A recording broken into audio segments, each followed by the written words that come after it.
As-tu déjà pensé que la manière dont tu dors pourrait influencer ton âme? Ou même attirer Shaitan dans ta maison?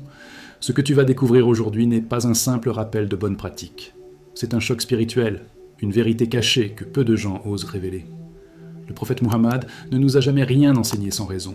Chaque geste, chaque parole, chaque mise en garde est un signe prophétique, un message divin destiné à te protéger. Dans cette vidéo, tu vas découvrir des habitudes de sommeil transmises par le prophète qui peuvent littéralement te sauver la vie, dans ce monde et dans l'au-delà.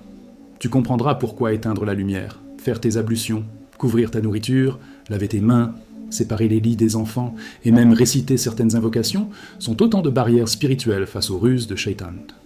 Ce sont des secrets issus du mysticisme islamique, des connaissances occultes de l'islam qui unissent sagesse prophétique et protection divine. Et si tu dors en négligeant ces enseignements? Alors tu risques non seulement de nuire à ta santé physique, mais surtout de perdre la lumière intérieure qui te lie à Allah subhanahu wa ta'ala. Ce n'est pas une théorie, c'est une réalité confirmée par la science moderne et par les paroles authentiques du prophète. Le sommeil est un passage entre deux mondes, il mérite ta pleine attention. Alors reste bien jusqu'à la fin de cette vidéo, car la dernière invocation que nous allons partager pourrait transformer tes nuits à jamais. Et avant de commencer, un dernier mot. Beaucoup de gens regardent nos vidéos sans être abonnés. Si tu veux continuer à recevoir des rappels rares, puissants et profondément spirituels comme celui-ci, abonne-toi maintenant à notre chaîne Les Voix de la Lumière et active la cloche. Tu ne sais pas, peut-être que le prochain rappel sera celui qui sauvera ton âme.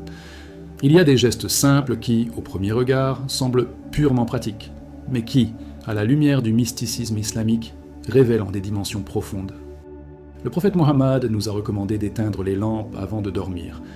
Cette instruction, rapportée dans les hadiths, n'est pas seulement un conseil de sécurité domestique, c'est un acte de sagesse prophétique, enraciné dans les vérités cachées que l'islam nous enseigne depuis des siècles.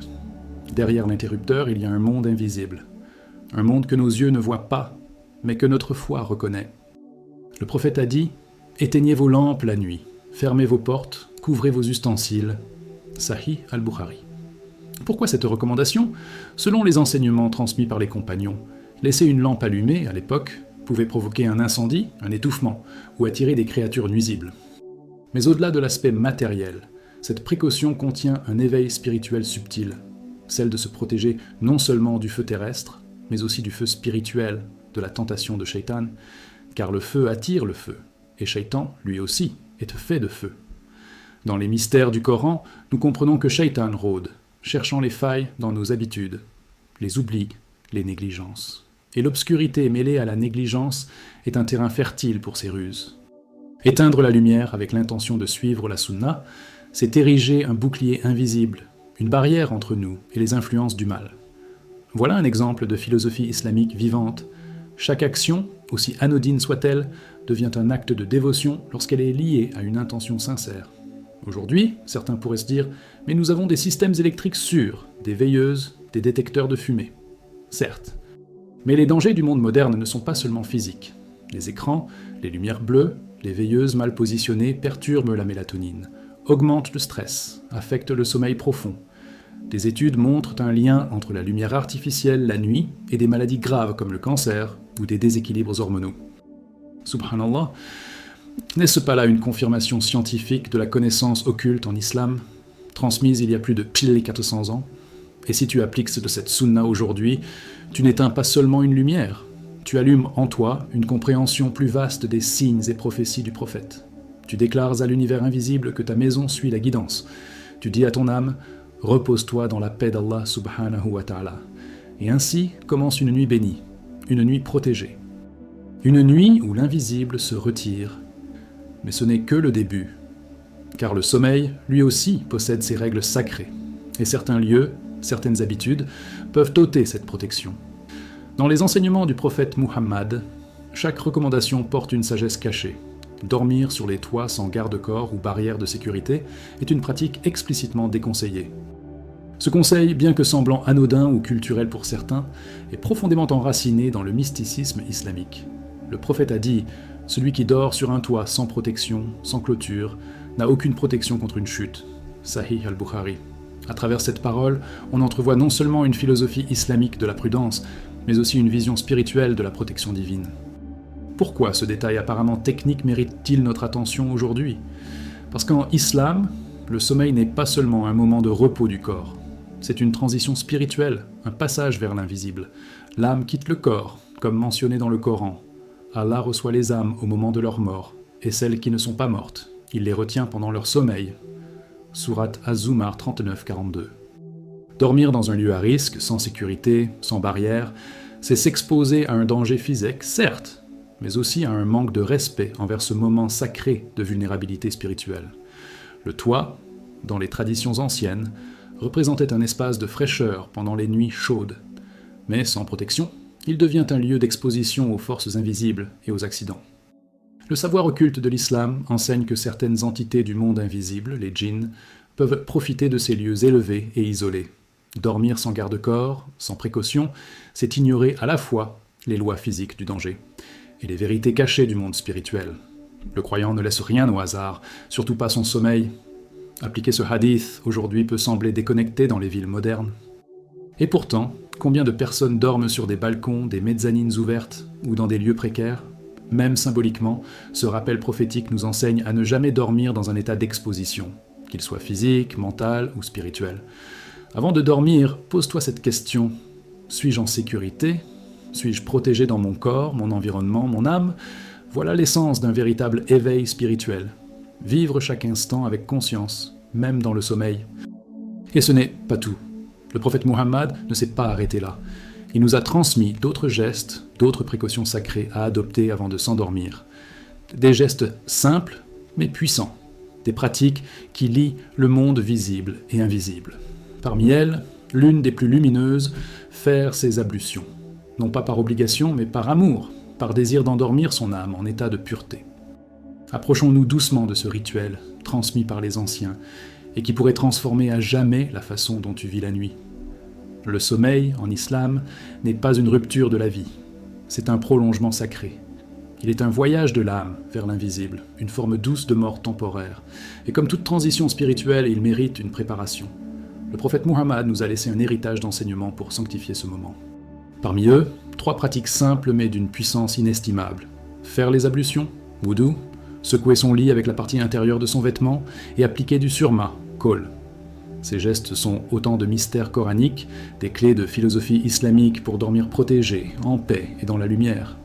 Commençons par le wudu. Le prophète a dit « Lorsque l'un d'entre vous se couche, qu'il fasse ses ablutions comme pour la prière. » Sahih al-Bukhari. Pourquoi? Parce que celui qui meurt dans cet état sera ressuscité en pureté. Mais ce n'est pas tout. L'eau du wudu éteint les flammes de la colère intérieure, purifie les péchés invisibles et éloigne les influences du shaitan. C'est une connaissance occulte en islam souvent négligée. Celui qui dort en état de pureté place un bouclier invisible entre lui et le monde des ténèbres. Et ce bouclier agit même dans les rêves. Ensuite, il y a le geste de secouer son lit. Non pas par superstition, mais par sagesse. Le prophète Muhammad a recommandé de le faire avec la partie intérieure du vêtement, pour chasser tout danger, visible ou non. Dans les temps anciens, cela protégeait contre les insectes, les serpents, les nuisibles. Mais au-delà, c'est un geste symbolique. Tu nettoies ton espace, tu le purifies, tu y affirmes ta volonté d'accueillir le sommeil sous la protection divine. Voilà un réveil spirituel dans l'acte le plus simple. C'est dire à ton âme « Je suis prêt à dormir entre les mains d'Allah subhanahu wa ta'ala ». Et puis, il y a l'usage du surma, le kol. Le prophète l'appliquait avant de dormir et en recommandait l'usage pour renforcer la vue. Aujourd'hui, la science reconnaît les propriétés antiseptiques et stimulantes du kol naturel. Mais dans la tradition prophétique, il y a plus. Il est dit que celui qui utilise le surma selon la sunna voit sa vision spirituelle s'éclaircir. Oui, car dans le mysticisme islamique, les yeux ne servent pas seulement à voir le monde. Ils sont des fenêtres de l'âme. Et purifier ses yeux avant de les fermer, c'est purifier sa perception du monde avant de rêver. Toi qui écoutes ces mots, et si, ce soir, tu essayais? Fais tes ablutions, passe ta main sur ton lit, ferme les yeux avec confiance. Entre dans le sommeil comme on entre en prière. C'est ainsi que les croyants s'endorment, en paix avec leur Seigneur, en sécurité avec les anges. Car la nuit est un royaume, et dans ce royaume, seuls ceux qui suivent les signes et prophéties du prophète sont véritablement à l'abri. Et cela ne s'arrête pas là, car même la position dans laquelle tu dors, les mots que tu prononces, et l'état de ton corps et de tes mains, tout cela joue un rôle. Prépare-toi maintenant à découvrir les sunnas du sommeil, ces habitudes précieuses que le prophète Muhammad incarnait chaque nuit. Des gestes oubliés, mais qui font toute la différence entre une simple nuit et une nuit bénie. S'il y a bien un domaine de la vie que le prophète Muhammad a honoré par sa sagesse divine, c'est le sommeil. Chaque nuit, chaque position, chaque geste était guidé par une intention, un tikr, une orientation vers Allah subhanahu wa ta'ala. Dormir selon la sunna, ce n'est pas un acte archaïque, c'est une forme de mysticisme islamique vivant, un lien entre la corporalité et la spiritualité. Parmi ces habitudes prophétiques, on retrouve dormir sur le côté droit, placer sa main droite sous la joue, réciter des invocations précises, éviter la position sur le ventre et laver ses mains imprégnées d'odeurs alimentaires. Commençons par la posture. Le prophète Muhammad dormait sur le côté droit, la main droite sous la joue, en récitant « En ton nom, ô Allah, je meurs et je vis » Sahih al-Bukhari. Ce geste si simple active une conscience spirituelle dès l'instant où les yeux se ferment. C'est dire à Allah subhanahu wa ta'ala « Je te confie mon âme ». Dans la philosophie islamique, cette position n'est pas un hasard. Le côté droit est associé à la pureté, à l'honneur, à la résurrection. Dormir ainsi, c'est aligner le corps avec le chemin du paradis. C'est poser sa tête comme on la poserait dans la tombe, mais avec paix et espoir. Quant à dormir sur le ventre, le prophète l'a sévèrement déconseillé. Il l'a décrit comme la posture des gens du feu, Sunan Abi Daoud. Pourquoi ? Parce qu'elle écrase la poitrine, alourdit la respiration et, selon certaines traditions, rend l'âme plus vulnérable aux tentations nocturnes. Dans le savoir occulte en islam, cette posture est considérée comme celle des âmes, en désaccord avec la fitra, la nature pure. Voilà pourquoi l'islam ne sépare jamais l'apparence physique des réalités spirituelles. Même en dormant, le croyant cherche l'alignement avec les lois divines. Un autre point oublié, les odeurs sur les mains. Le prophète a conseillé de les laver si elles portent l'odeur des aliments, en particulier la viande ou le poisson. Pourquoi ? À l'époque, cela prévenait les nuisibles, mais aujourd'hui encore, ce geste est une barrière contre les événements mystérieux expliqués par l'islam. Shaitan se nourrit de négligence, et le sommeil est un moment où l'on est le plus vulnérable. Laver ses mains, c'est dire « Je respecte ce moment sacré, je me prépare à m'abandonner à Allah subhanahu wa ta'ala avec pureté et respect. » Et toi, mon frère, ma sœur, comment dors-tu ? As-tu déjà pris le temps de transformer ton sommeil en acte d'adoration ? As-tu déjà goûté à cette paix immense qui descend quand on s'endort avec dhikr, dans la bonne position, dans un lit purifié ? Voilà ce qu'est un éveil spirituel véritable. Ce n'est pas dans les grandes conférences que l'on le trouve, mais dans les petites habitudes faites avec sincérité. Et ce n'est pas fini, car même la manière de couvrir ta nourriture ou ton eau avant de dormir peut avoir un impact spirituel immense. Découvrons maintenant ce secret prophétique souvent oublié. Dans la tradition prophétique, il n'y a rien de banal. Même un bol d'eau ou une assiette de nourriture laissée à l'air libre pendant la nuit peuvent devenir des portes ouvertes vers l'invisible. Le prophète Muhammad a dit « Couvrez vos récipients, même avec un bâton, et prononcez le nom d'Allah subhanahu wa ta'ala, car Satan ne peut pas découvrir un récipient couvert au nom d'Allah. » Sahih Muslim. Derrière cette parole se cache un monde de mystères coraniques, un acte de protection physique et surtout spirituel. Dire « Bismillah » avant de couvrir ta nourriture, ce n'est pas un rituel archaïque, c'est une barrière invisible dressée contre le shaitan. Dans le mysticisme islamique, il est enseigné que les djinns et les shayatines rôdent la nuit, cherchant à se mêler aux négligences humaines. La nourriture non couverte, oubliée, imprégnée d'insouciance, devient pour eux un terrain d'accès. Mais la prononciation du nom divin ferme cette porte. Voilà une connaissance occulte en islam, souvent ignorée, mais pourtant transmise depuis plus de 14 siècles, avec une précision désarmante. Et ce conseil prophétique ne concerne pas seulement le monde invisible. Il est aussi un acte de santé et d'hygiène. Des études modernes confirment que couvrir les aliments réduit drastiquement la contamination bactérienne, empêche les insectes, la poussière et même les moisissures nocturnes. Ainsi, ce simple geste protège à la fois le corps et l'âme. Voilà un bel exemple de philosophie islamique en action. Unir le matériel et le spirituel, le visible et l'invisible, dans une même dynamique de préservation. Toi qui vis à une époque d'abondance, de réfrigérateurs et de routines précipitées, as-tu encore le réflexe de dire « Bismillah » en fermant ton pichet d'eau, ton assiette du soir ? Même si tu es seul, voilà le test de la sincérité. Le croyant sincère n'agit pas pour être vu, mais pour être en paix avec Allah subhanahu wa ta'ala. Ce petit bismillah prononcé doucement dans le silence de la nuit peut être une épée contre les forces du mal, un acte de réveil spirituel discret mais immense en récompense. Et cette sagesse ne s'arrête pas là, car même dans l'éducation des enfants, dans la manière de leur apprendre à prier, à dormir, à se séparer dans leur lit, se cache une continuité prophétique. Le foyer est un sanctuaire, et les enfants, des âmes pures à protéger dès leur plus jeune âge. Approchons maintenant les recommandations prophétiques liées à l'enfance. Pour que nos maisons deviennent des bastions de lumière, dans la lumière de la philosophie islamique, l'éducation des enfants ne commence pas à l'âge adulte, ni même à l'adolescence. Elle commence dans les détails. Le prophète Muhammad, en tant qu'éducateur suprême, a transmis des recommandations précieuses sur l'endroit où et comment les enfants doivent dormir.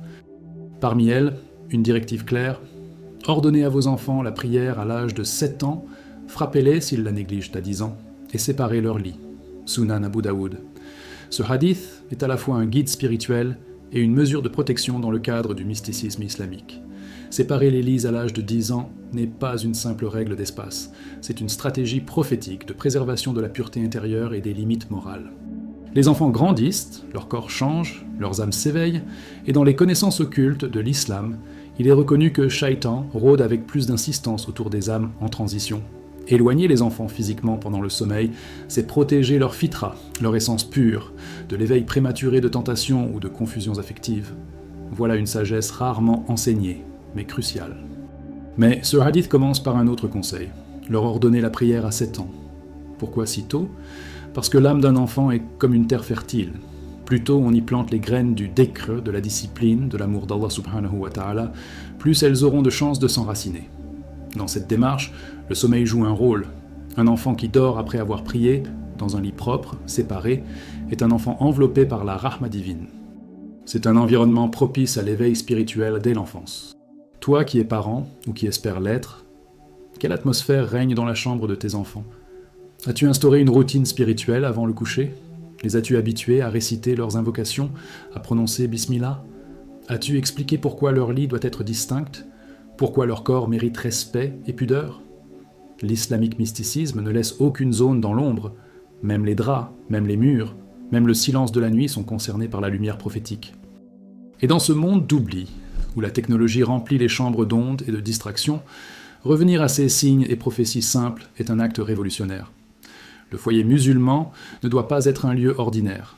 Il doit être un havre de paix, une forteresse contre Shaitan, un lieu où même les enfants sentent la présence d'Allah subhanahu wa ta'ala. Et parfois, il suffit d'un simple rappel, ou d'une histoire bouleversante, comme celle de cet homme qui a survécu à une piqûre de scorpion, simplement parce qu'il avait suivi un conseil du prophète avant de boire de l'eau.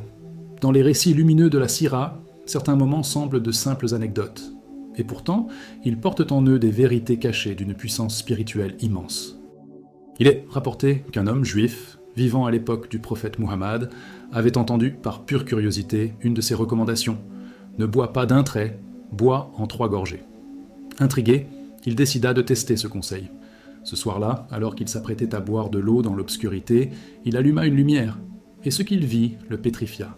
Un scorpion se trouvait au fond du récipient. Il avait été sauvé par la lumière. Ce récit, bien qu'il semble simple, est chargé de mysticisme islamique. Il ne s'agit pas seulement d'une règle d'hygiène ou de bienséance, c'est un exemple concret de la manière dont les signes et prophéties du prophète peuvent préserver la vie, même celle de quelqu'un qui ne croyait pas encore en lui. Cette lumière qu'il alluma cette nuit-là n'était pas seulement physique. C'était la lumière de la guidance, la lueur du doute qui devient foi, la première fissure dans une forteresse de scepticisme. Et ce moment fut pour lui un éveil spirituel. Touché par cette expérience, cet homme finit par embrasser l'islam, non pas à cause d'un miracle spectaculaire, mais à cause d'un détail. Un petit conseil, une simple habitude prophétique. Voilà la beauté de la philosophie islamique. Elle transforme le quotidien en cheminement spirituel. Elle montre que chaque geste, chaque choix, chaque précaution peut devenir un acte de foi, une barrière contre le danger, une preuve de la miséricorde d'Allah subhanahu wa ta'ala. Et celui qui vit ainsi, vit avec conscience, avec lumière. Et toi, mon frère, ma sœur, combien de conseils du prophète connais-tu, mais n'appliques pas ? Combien de fois as-tu lu un hadith en te disant « Un jour, je m'y mettrai » ? Et si ce petit détail était justement ce qui te sauverait un jour ? Ce que ce récit nous apprend, c'est que les événements mystérieux expliqués par l'islam ne sont pas toujours spectaculaires. Ils sont dans les gestes quotidiens, dans un verre d'eau, dans une lampe allumée, dans une invocation dite avant de dormir. Et c'est ainsi que l'on comprend que chaque nuit, chaque souffle, chaque lumière que l'on allume ou éteint fait partie d'un tout plus vaste. Un monde où l'obéissance ouvre les portes de la protection divine. Et c'est dans cet esprit de foi, de gratitude, de lucidité, que l'on s'abandonne entre les mains d'Allah subhanahu wa ta'ala chaque soir. Approchons-nous maintenant de cette invocation intime, douce, bouleversante, une prière du cœur que le prophète récitait avant de dormir et qui contient en elle toute la lumière de la confiance en Dieu. Lorsque la nuit enveloppe la terre et que le silence remplace le tumulte du jour, le cœur du croyant s'oriente naturellement vers son Seigneur. Le sommeil n'est pas une fin, c'est un passage. Et avant de s'abandonner à l'invisible, le prophète Muhammad nous a enseigné une prière. Une invocation intime, un acte de confiance absolue. Dans cette supplication, on retrouve toute l'essence du mysticisme islamique, un dialogue sacré entre l'âme et son créateur. « Ô Allah, en ton nom je vis et je meurs ». Une phrase simple, mais chargée de vérité cachée et d'une puissance bouleversante. Cette prière du coucher est une clé spirituelle. Elle transforme un geste ordinaire, s'allonger, en acte de foi. Dans les connaissances occultes de l'islam, il est enseigné que cette invocation agit comme une barrière contre les influences du shaitan. Elle apaise le cœur, éloigne les cauchemars et qu'invite les anges à veiller sur le sommeil du croyant. C'est aussi une façon de reconnaître notre fragilité. Nous ne contrôlons ni notre souffle, ni notre réveil. En disant cette prière, nous rendons notre âme à Allah subhanahu wa ta'ala, dans une soumission pleine d'amour et de confiance. Le prophète récitait également d'autres formules avant de dormir. Subhanallah, Alhamdulillah, Allahu Akbar, 33 fois. Il soufflait légèrement dans ses mains après avoir récité les 3 dernières sourates du Coran, puis passait ses mains sur son corps. Voilà des gestes empreints de philosophie islamique, où chaque action devient protection, chaque mot devient lumière. Ce ne sont pas des habitudes mécaniques. Ce sont des pratiques chargées d'intention, des ponts entre le monde visible et le monde spirituel. Toi qui m'écoutes, essaie ce soir, ferme tes yeux après avoir fait wudu. Récite cette invocation. Confie à Allah subhanahu wa ta'ala tes inquiétudes, tes douleurs, tes espoirs. Demande-lui la fermeté dans la prière, la réussite dans le bien, la clarté dans ton cœur et la bonté dans ton comportement. Tu verras, la nuit prendra une autre saveur. Et même si tu t'éteins dans ton sommeil, tu le feras dans la lumière, protégé, entouré par sa miséricorde. C'est ça, un véritable éveil spirituel. Dormir comme si c'était le dernier souffle, mais avec sérénité. Et ainsi s'achève ce parcours nocturne, mais pas notre quête de lumière. Car l'islam ne laisse aucun domaine sans guidance. Même la nuit, même le silence, même le sommeil deviennent des actes de foi. Et toi, mon frère, ma sœur, es-tu prêt à transformer tes nuits, à marcher vers Allah subhanahu wa ta'ala même quand tes yeux se ferment? Si oui, reste avec nous pour cette dernière réflexion, cet appel à l'âme, et ce rappel qui peut, peut-être, changer à jamais ta manière de dormir. Maintenant que tu connais ces enseignements prophétiques, pose-toi cette question. Quelle habitude vas-tu changer dès ce soir? Vas-tu faire tes ablutions avant de dormir? Éteindre la lumière avec l'intention de suivre la sunna? Séparer les lits de tes enfants? Ou réciter cette invocation sacrée pour remettre ton âme à Allah subhanahu wa ta'ala? Dis-moi en commentaire ce que tu retiens de plus précieux dans ce rappel. Quel est-ce le point qui t'a le plus touché? Le plus étonné? Le plus réveillé spirituellement? Je lirai personnellement vos réponses et je prierai pour chacun d'entre vous. Et surtout, si tu veux continuer à découvrir ces mystères coraniques, ces vérités cachées et ces prophéties oubliées, abonne-toi dès maintenant à notre chaîne Les Voix de la Lumière. Active la cloche des notifications pour ne rien manquer, car le prochain rappel qui va apparaître à l'écran est peut-être celui qui changera ton destin éternel. Qu'Allah subhanahu wa ta'ala t'enveloppe de sa lumière, te protège pendant ton sommeil et t'accorde un cœur pur, reconnaissant et éveillé. À très bientôt, ici, sur les Voix de la Lumière.